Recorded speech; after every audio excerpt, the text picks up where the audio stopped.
Assalamualaikum warahmatullahi wabarakatuh. Perkenalkan, nama saya Muhammad Tasriadin atau biasa dipanggil Adin akan memaparkan materi mengenai paradigma bahasa.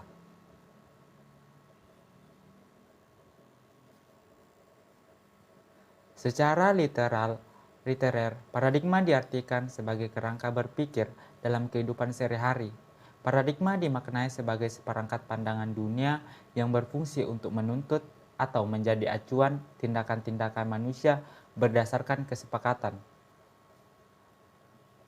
Berkaitan dengan hal tersebut, dalam ilmu bahasa terdapat beberapa paradigma.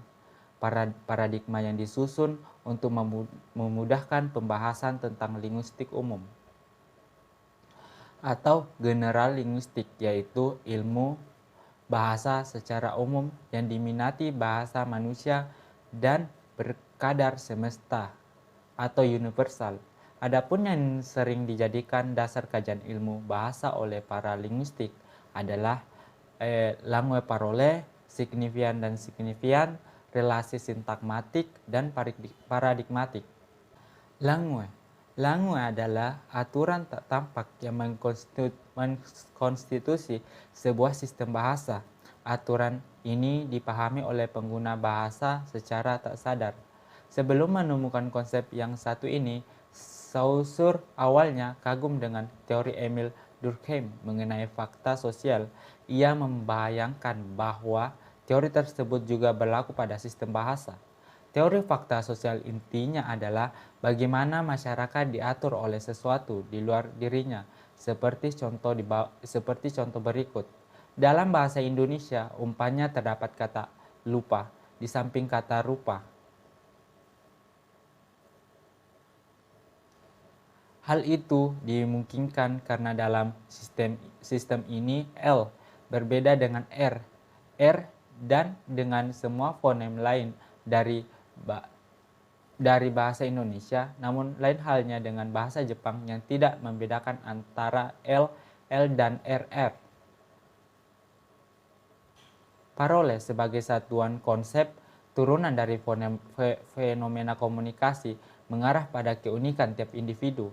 Maksudnya adalah meskipun bahasanya sama, tiap-tiap manusia punya cara mengucapkan yang berbeda-beda. Misalnya, seperti halnya ketika kita menggunakan bahasa Indonesia dengan logat kedaerahan, bahasa Indonesia yang kita gunakan masih sama dengan bahasa yang dipakai pada umumnya.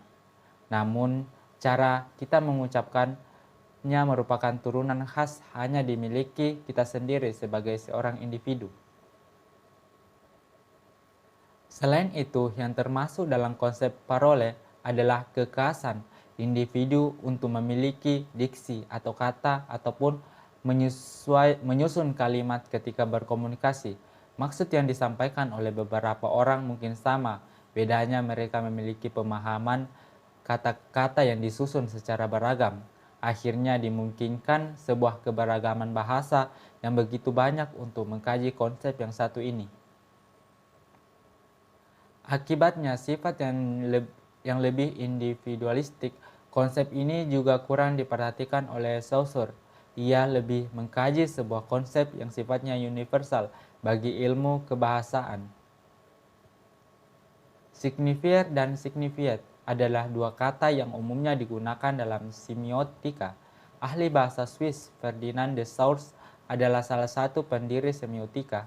Menurut teori tanda Saussure, penanda dan petanda membentuk tanda. Sebuah tanda terdiri dari bentuk material dan konsep mental.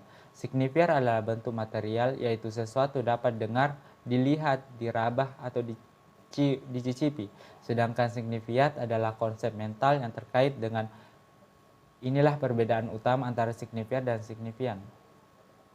Signifier adalah bentuk material dari tanda.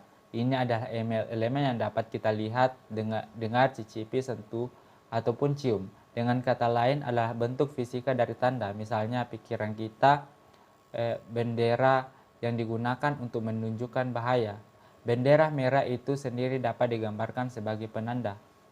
Meskipun istilah rambu selalu kita kaitkan dengan rambu-rambu jalan atau rambu peringatan, dalam semiotika rambu dapat merujuk pada sesuatu yang dapat diartikan memiliki makna, yaitu sesuatu yang lain dari diri sendiri.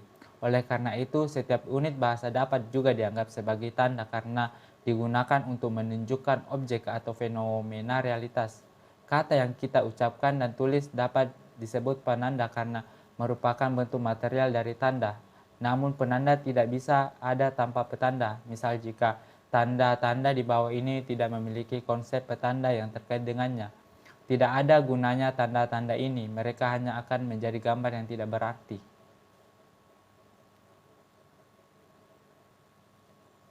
Signifiat adalah konsep mental yang diasosiasikan dengan sebuah tanda. Dengan kata lain, itu adalah konsep makna atau hal yang terkait dengan petanda.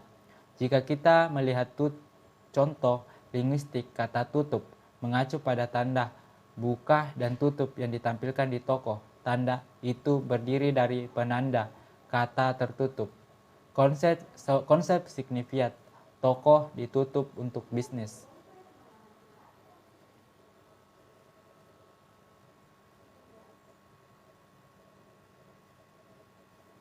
Hubungan paradigmatik adalah hubungan unsur-unsur bahasa yang terdapat dalam tuturan dan bersifat vertikal. Hubungan paradigmatik terjadi dengan perbandingan unsur bahasa yang memiliki kedudukan yang sama. Hubungan sintakmatik adalah hubungan unsur-unsur bahaya yang terdapat dalam tuturan dan bersifat linear.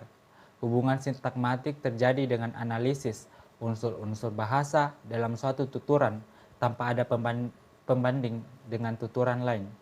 Sekian dari saya, kurang lebihnya mohon dimaafkan. Wabillahi taufiq walhidayah. Wassalamualaikum warahmatullahi wabarakatuh.